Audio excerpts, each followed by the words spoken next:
नेपाल में जो हुआ है वो आपसे देखा नहीं जाएगा। अब तक जितनी खबर सामने आई है उसके मुताबिक ये कहा जा रहा है कि वहां की त्रासदी में 300 से ज्यादा भारतीय लापता हैं। ताबड़तोड़ भारत भी मदद भेज रहा है, लेकिन भारत ने नेपाल को किस तरह की मदद की है, जिसके बाद नेपाल के प्रधानमंत्री कार्यालय से प्रधानमंत्री मोदी को और खासकर भारत को धन्यवाद दिया गया। बाढ़ का पानी भारत के बिहार राज्य तक पहुंचने की आशंका है। इन सब को देखते हुए भोटेकोशी और त्रिशूली नदियों में आए इस विनाशकारी फ्लैश फ्लड में अब तक कम से कम 162 लोगों की मौत की खबर है। हो सकता है ये आंकड़ा बढ़ भी जाए, लेकिन अभी तक जो खबरें सामने आई हैं उसके मुताबिक 1000 लोग लापता हैं। लापता लोगों में कम से कम 200 से ज्यादा भारतीय नागरिक हैं। राहत और बचाव अभियान लगातार जारी है। सरकार के लिए सबसे बड़ी चुनौती दूर दराज के प्रभावित इलाकों तक पहुंचकर लापता लोगों को तलाशना है। नेपाल के विदेश मंत्री ने बताया कि नेपाल में अचानक आई बाढ़ के बाद 400 से ज्यादा विदेशी लापता हैं, जिनमें 300 भारतीय शामिल हैं। इन सब के बीच 35 टन से ज्यादा राहत सामग्री लेकर भारतीय वायुसेना का विमान C-17 सुबह 9 बजे दिल्ली के हिंडन एयरपोर्ट से नेपाल के लिए रवाना हुआ। भारत ने पहला विमान 10 टन राहत सामग्री लेकर भेजा था।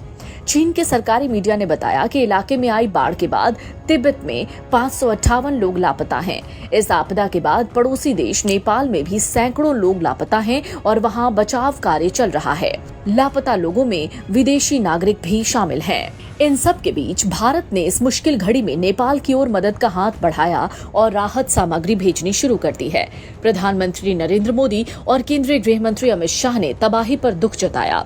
दूसरी ओर नेपाली पीएम ने प्रधानमंत्री मोदी को धन्यवाद कहा। उन्होंने नेपाल की सहायता करने के लिए तारीफ भी की। नेपाल के प्रधानमंत्री बलेन्द्र शाह ने बाढ़ प्रभावित देश में बचाव और राहत कार्यों के लिए हर संभव मानवीय सहायता की पेशकश करने और एकजुटता व्यक्त करने के लिए प्रधानमंत्री मोदी का आभार जताया।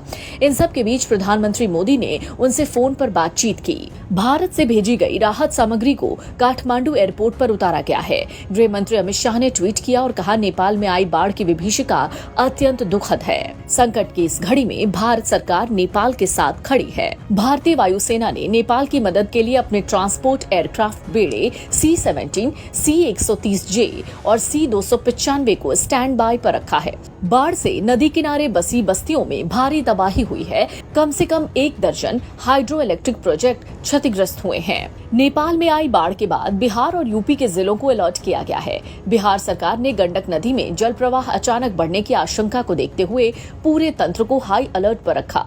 स्थिति से निपटने के लिए वाल्मीकि नगर स्थित गंडक बराज के सभी 36 फाटक खोल दिए गए हैं। वहीं उत्तर प्रदेश के मुख्यमंत्री योगी आदित्यनाथ ने महाराजगंज और कुशीनगर में स्थानीय प्रशासन को सभी जरूरी तैयारियां सुनिश्चित करने के निर्देश दिए हैं। इसी प्रकार की वीडियोस देखने के लिए हमें सब्सक्राइब करना ना भूलें और एस्ट्रोलॉजी से जुड़ी लेटेस्ट जानकारी के लिए डाउनलोड करें माई ज्योतिष ऐप।